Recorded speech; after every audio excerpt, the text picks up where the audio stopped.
এই সিনেমাটা ২০০০ সালে মুক্তি পাওয়া গ্ল্যাডিয়েটর সিনেমার সিকুয়েল অর্থাৎ পরের পার্ট। তো এইটাকে দেখার জন্য কি সেই আগের পার্টের সম্পূর্ণ গল্পটা কি জানা প্রয়োজন? যেটুকু জানা প্রয়োজন সেটুকু আমি আপনাদের বলে দিচ্ছি। গল্পটা ছিল সেই সাহসী রোমান জেনারেল যার নাম ছিল ম্যাক্সিমাস, যাকে ছলনা করে হারানো হয়েছিল, এবং ছলনা করেছিল একজন ভীতু রোমান রাজা যার নাম ছিলেন কমেডো। সেই সাহসী জেনারেল ম্যাক্সিমাস সে একটা স্বপ্ন দেখেছিল যে এই রোমটাকে সে তার স্বপ্নের মতন বানাবেন, গোটা দুনিয়ার মানুষের কাছে একটা স্বপ্নের জায়গা হবে। তবে তার মৃত্যুর এতগুলো বছর পর প্রায় ১ দশক কেটে গেছে। এই স্বপ্নের রোম আর স্বপ্নের নেই, কারণ এখানে রোমের সিংহাসনে বসে আছে গ্রেটা এবং ক্যারাসেলার নামের ২ ভাই, এবং তাদের রাজত্বে এই দেশে কারাপশন অশান্তি একদম চরমে। সম্পূর্ণ রোম তো ভেঙে পড়বেই, এটা অনিবার্য।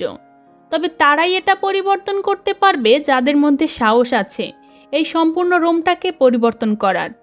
হ্যালো বন্ধুরা, তোমরা দেখছো সিনে গল্পের আসর। আজকে তোমাদের সামনে উপস্থিত হয়েছি রিডলি স্কয়ার পরিচালিত গ্ল্যাডিয়েটর 2 সিনেমাটি নিয়ে।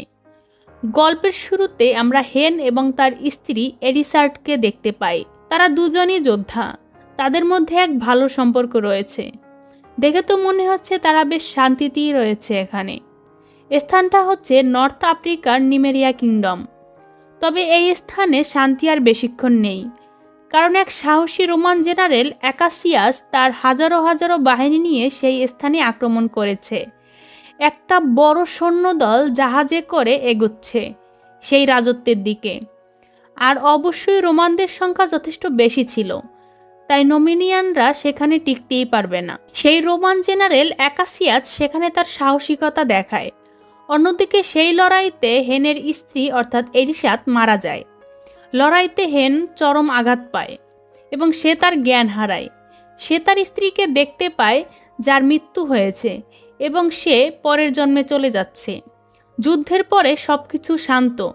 ভর্তি ভর্তি মৃত নমিডিয়ান সৈন্যদের সেখানে জ্বালিয়ে দেয়া হয় এবং রোমান জেনারেল অ্যাকাসিয়াস সম্পূর্ণ স্থানটাকে দখল করে, অর্থাৎ এটা এখন রোমের অংশ।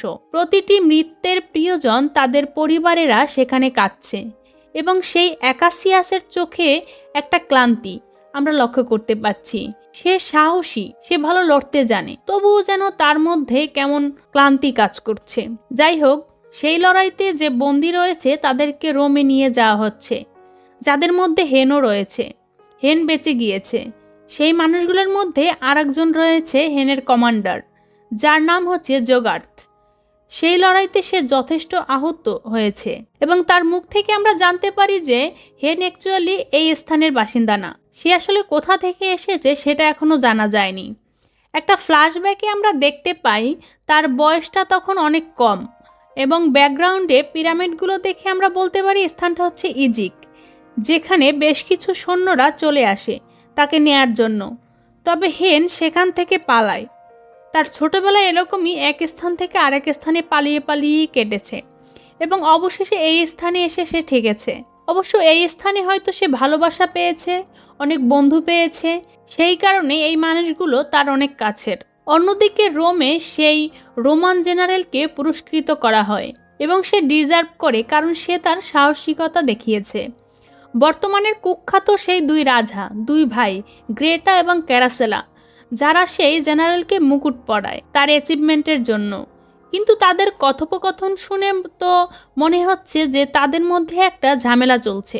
একটু আগে তো আমরা দেখলাম যে সেই জেনারেল অ্যাকাসিয়াস সে সেই নমিডিয়ান নামক স্থানটা দখল করতে একদমই খুশি ছিল না। এখন এই 2 যমজ রাজা তারা প্ল্যান করছে পার্সিয়া এবং ইন্ডিয়ার বিভিন্ন স্থানগুলো আক্রমণ করার। তবে সেই জেনারেল জানায় যে এই রোমে এখনও অনেক গুরুত্বপূর্ণ কিছু কাজ রয়েছে, সেই সমস্যাগুলোকে তো আগে মেটাতে হবে দেশের, তবে তো ভালো হবে। ভালো কথা তো এই 2 ভাইয়ের হজমই হয় না। তারা এতটা বাজে এবং এতটা অ্যারোগেন্ট, এটা দেখলেই বোঝা যায় যে এই জেনারেলের কাঁধে তলোয়ার রেখে তারা কথা বলছিল। ইভেন সে তলোয়ারের কারণে তার কাঁধে একটা ছোট ক্ষত আমরা লক্ষ্য করতে পারি। তা সত্ত্বেও জেনারেল অ্যাকাসিয়াস অনেক শান্তভাবে তাদের সাথে কথা বলছে। 2 ভাই জানায় যে এই খুশিতে তারা এবার কলোসিয়াম চালু করবে। কলোসিয়াম তো জানেন, যেখানে গ্ল্যাডিয়েটররা জীবন মৃত্যুর লড়াই লড়ে। তাদের কাছে জীবন মৃত্যুর খেলা হলেও এটা বহু মানুষের কাছে, বিশেষ করে পয়সাওয়ালা মানুষদের কাছে মনোরঞ্জনের সেন্টার পয়েন্ট। তবে সেই জেনারেল তাতেও খুশি না। সে বরং নিজের পরিবার, নিজের স্ত্রীর সাথে কিছুটা সময় কাটাতে চায় এই ফাঁকা টাইমটাতে। অন্যদিকে হ্যানো এবং তার বন্ধুদের নিয়ে যাওয়া হয় আর একটা এরিনাতে, যেখানে একটা এরিনাতে তারা জঙ্গলি বানরের সাথে লড়াই করবে। সেই লড়াইটা দূর থেকে একজন ব্যবসায়ী খুব মন দিয়ে দেখছিল, যার নাম হচ্ছে মেক্রিনাস। এই এরিনাতে হ্যানোর বহু বন্ধুরা মারা যায়। ইভেন তাদের যে কমান্ডার অর্থাৎ যে গার্থা, সেও স্যারেন্ডার করে মারা যায়। বাট একটা হিংস্র জঙ্গলি বানরকে হারাতে হলে আপনাকেও তার মতোই আচরণ করতে হবে, এবং হ্যানো সেটাই করে। একটা জন্তুর মতো লড়াই করে, যার ফলে সে বানরগুলো ভয় পেয়ে যায়। হ্যানোর এই সাহসিকতাকে প্রত্যেকটা মানুষ হাততালি দেয়, এবং সেই ব্যবসায়ী ম্যাক্রোনাস সে হ্যানোকে কিনবে বলে ডিসাইড করে। সে ভালো মতো হ্যানোকে দেখে যে সে কেমন লড়ে। হ্যানো প্রমাণ করে সেটা। মেক্রিনাসের যে বডিগার্ড রয়েছে তাকেও সে হ্যান্ড টু হ্যান্ড কমব্যাটে হারিয়ে দেয়। মেক্রিনাস তারপরে হ্যানোর সাথে কথা বলে। হ্যানোকে সে একটা গ্ল্যাডিয়েটর বানাবে। তো কারা এই গ্ল্যাডিয়েটর? হ্যানো এই মুহূর্তে একটা বন্দি। সে যদি স্বাধীনতা পেতে চায়, সে যদি স্বাধীন হতে চায়, তাহলে তাকে সেই এরিনাতে কলোসিয়ামে লড়তে হবে। এটা এক টাইপের প্রতিযোগিতার মতন, যার অনেকগুলো ভাগ রয়েছে। হ্যানো যদি লাস্ট অবধি সারভাইভ করতে পারে, তাহলে সে স্বাধীনতা পেয়ে যাবে। এখন হ্যানোর কাছে আর কোনো অপশন নেই, সে চাইলেও না বলতে পারে না। এখন সেই এরিনাতে, সেই কলোসিয়ামে তার শত্রু যে থাকবে, সে তো আর তাকে ছেড়ে দেবে না। তো তোমাকে বাঁচতে হলে লড়তেই হবে। হ্যানোর ভেতরে থাকা রাগটা ম্যাক্রিনাস ফিল করতে পারে, এবং সে জানতে চায় যে কাকে পেলে তার ভেতরে থাকা এই রাগটা কমবে। হ্যানো তখন জানায় যে সেই রোমান জেনারেল অ্যাকাসিয়াসকে হত্যা করেই হ্যানো শান্ত হবে। ম্যাক্রিনাস জানায় যে ঠিক আছে, সময় মতন সেটা হবে। অন্যদিকে আমরা জেনারেল অ্যাকাসিয়াসকে দেখতে পাই। সে রয়েছে এই মুহূর্তে তার স্ত্রীর সাথে, যার নাম হচ্ছে লুসিলিয়া, এবং একে আমরা আগের পার্টেও দেখেছিলাম। মোটামুটি 2 দশক আগে এখানে যে রাজা ছিল মার্কাস অরেলিয়াস, তারই মেয়ে হচ্ছে লুসিলিয়া। তো জেনারেল অ্যাকাসিয়াস সে তার মনের কথাটা লুসিলিয়াকে শেয়ার করে, এবং এই জেনারেলকে এতক্ষণ আমরা ভিলেন মনে করলেও সেই মানুষটা সত্যিই ভালো। সে চায় এই দেশটাকে শুধরাতে, দেশের মধ্যে থাকা সব কারাপশন বন্ধ করতে, এবং সে জানে যে এটা বন্ধ করতে হলে সেই পাগল 2 রাজাকে সিংহাসন থেকে সরাতে হবে, এবং এটা করতে হলে তার অনেক সৈন্য লাগবে, এবং একটা বড় লিজেন্ড সৈন্যদের একটা আর্মি প্রায় 10 দিনের মধ্যে এই স্থানে চলে আসবে, যাদের সাপোর্টে অ্যাকাসিয়াস এই 2 রাজাকে গদিচ্যুত করতে পারবে এবং রোমকে স্বাধীন করে দিতে পারবে। অন্যদিকে ম্যাক্রিনিয়াস হ্যানোকে নিয়ে চলে যায় বড় একটা পার্টিতে। 2 রাজা সেখানে পার্টি করছে, অনেক সেনেট সেখানে রয়েছে। সেনেট থেরাক্সের সাথে ম্যাক্রিনিয়াসের খুব ভালো সম্পর্ক, এবং তারা দুজনই সেখানে বেট লড়ে বসে। তাদের 2 চাকর লড়াই করবে, যে জিতবে সে প্রচুর টাকা পাবে। তো সেই কারণে থেরাক্স সেখানে একটা লড়াইয়ের আয়োজন করে সেই 2 রাজাকে খুশি করার জন্য। কথা হয়েছিল তারা হ্যান্ড টু হ্যান্ড লড়বে, 3টে রাউন্ড হবে। তবে সে আরেক রাজা অর্থাৎ কারোসেলা সে জানায় যে না, এতে মজা হবে না ভাই, এদের হাতে তলোয়ার দিয়ে দাও বা ছুরি দিয়ে দাও। আর কি হ্যানো এবং সেই আরেকজন যোদ্ধা, তারা দুজন লড়াই করতে শুরু করে। হ্যানো প্রথমে তার অপোনেন্টকে বোঝানোর চেষ্টা করে যে ভাই, আমরা অন্য মানুষদের মনোরঞ্জন দেওয়ার জন্য একে অপরকে হত্যা করতে পারি না। তার অপোনেন্ট তার কথা শোনে না, সে ছুরি চালানো শুরু করে। তাই বাধ্য হয়ে হ্যানো তার ক্ষমতা দেখিয়ে দেয়। একটা দুর্দান্ত ফাইটে সে সেই মানুষটাকে হারিয়ে দেয়। ম্যাক্রিনিয়াস প্রমাণ করিয়ে দেয় যে তার আনাই এই নতুন চাকরটা এই অ্যারিনাতে লড়াই করার যোগ্য, অর্থাৎ সেই কলোসিয়ামে, তাই শীঘ্রই তাকে সেখানে পাঠানো হবে। ম্যাক্রিনাস তো এটাই চেয়েছিল। অন্যদিকে সেন্টারদের সিক্রেট একটি মিটিং হচ্ছে। জেনারেল অ্যাকাসিয়াস তার প্রপোজালটা দেয় যে কিভাবে সেই লড়াইয়ের প্রতিযোগিতায় শেষ দিনে জেনারেল অ্যাকাসিয়াসের প্রায় 5000 সৈন্য এই স্থানে আক্রমণ করবে, সম্পূর্ণ রোমটাকে স্বাধীন করার জন্য। তবে স্বাধীন করার পরে কি হবে? লুসিলিয়াকে রানী বানানো হবে।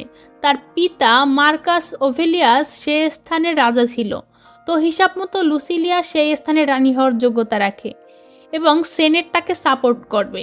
অন্যদিকে সেই বন্দীদের অর্থাৎ হেন এবং তার মানুষদের মেইন সিটিতে নিয়ে যাওয়া হচ্ছে।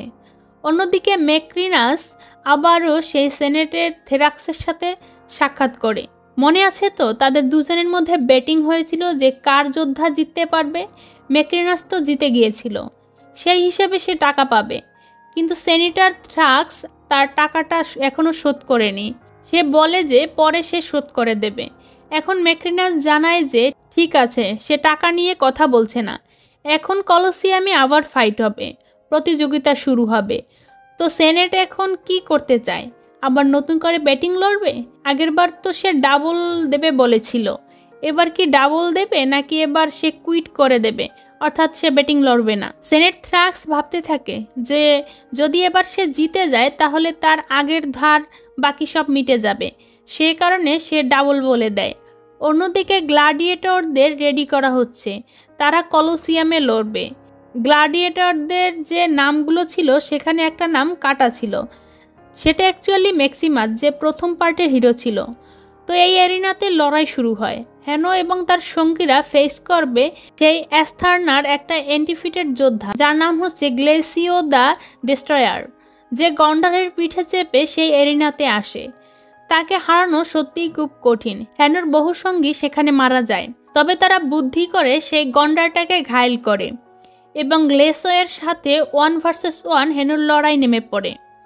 দেখে তো একটা সময় মনে হচ্ছিল যে হেনো লড়াইতে হেরে যাবে। এখন দর্শকরা সেখানে চাচাচ্ছে যে মার্সি হেনোকে যেন ক্ষমা করে দেয়, তাকে যাতে হত্যা না করা হয়। কিন্তু হেনো বলে যে না, তার ক্ষমা প্রয়োজন নেই, সে লড়বে। এবং অবশেষে সে গ্লাসিওকে সে লড়াইতে হারিয়ে দেয় এবং তাকে হত্যা করে দেয়। এরকম একটা সাহসিকতা মানুষের খুব ভালো লাগে। সে মানুষের মন জয় করে নেয়, বহু মানুষের সাপোর্ট সে পেয়ে যায়। তবে একই সাথে লুসিলিয়ার মনে বহু প্রশ্ন তৈরি হয়। সেই হেনুর লড়াইয়ে নামার আগে যে জিনিসগুলো করেছিল, অর্থাৎ সে এরিনার থেকে মাটি তোলা, সেই জিনিসগুলো ম্যাক্সিমাসও তো একটা সময় করেছিল। সে প্রথম পার্টের হিরো ছিল।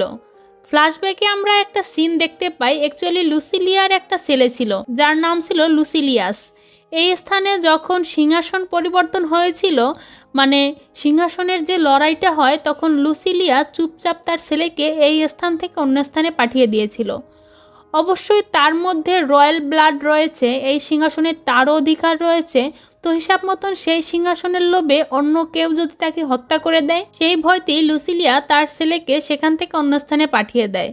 এবং সেই ছোট্ট বাচ্চাটা লুসিলিয়াস হচ্ছে হেনো। এই কারণেই তো আমরা আগের গল্পে দেখেছিলাম যে ছোটবেলা থেকেই সে এক স্থান থেকে অন্য স্থানে ঘুরে বেরিয়েছে। অন্যদিকে লুসিলিয়া ম্যাক্রিনাসকে ইনভাইট করে এবং তার থেকে জানার চেষ্টা করে যে এই গ্ল্যাডিয়েটরগুলোকে কোথা থেকে সে স্পন্সর করেছে। বিশেষ করে তার কাছে বর্তমানে যে গ্ল্যাডিয়েটরটা রয়েছে অর্থাৎ হেনো, তাকে তো লুসিলিয়া ভালোই চেনে। তবে এতে ম্যাক্রিনাসের মনে আরও সন্দেহ তৈরি হয়।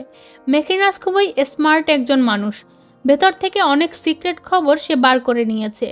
যে রাজকুমারী লুসিলিয়ার একটা ছেলে ছিল, ছেলের পিতা অ্যাকচুয়ালি কে সেটা নিয়ে এখনও শিওর না, তবে তার একটা ছেলে ছিল, অর্থাৎ সে যদি বেঁচে থাকে এখন সে তো হেনোর বয়সী হবে। তো বন্ধুরা, এই মুভিটা অনেক বড় দেখে আমি এই মুভিটার এক্সপ্লেনেশন 2টি পার্টে করেছি। এর পরের পার্টে আমরা জানতে পারবো লুসিলিয়া কিভাবে তার হারানো ছেলেকে ফিরে পায় এবং হেনো অর্থাৎ লুসিলিয়াস কিভাবে ম্যাক্রিনাসের দাসত্ব থেকে মুক্ত হয়ে ওই 2 রাজাকে হত্যা করে রোমকে উদ্ধার করে। এই পার্টের গল্পটা ভালো লাগলে আমাদের চ্যানেলটিকে লাইক, কমেন্ট ও সাবস্ক্রাইব করুন এবং পরের পার্টটি দেখার জন্য আমাদের সাথেই থাকুন।